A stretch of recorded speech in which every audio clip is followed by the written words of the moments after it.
দেখছেন, যেন মনে হচ্ছে সব পাহাড় দাঁড়িয়ে আছে বালির মধ্যে। কি অসাধারণ লাগছে না? এক একটা যেন পাহাড় হয়ে গেছে।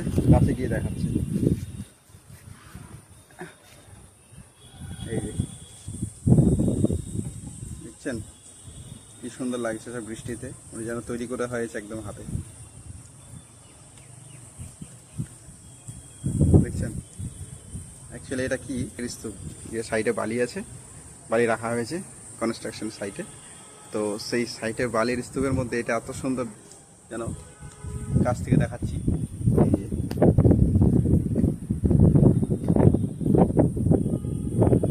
পাহাড়ের মধ্যে এসেছি মরুভূমিতে। বালিয়াড়ি যেগুলো বলে, যেগুলো ঝড়ে হয়, কিন্তু এটা বৃষ্টিতে হয়েছে।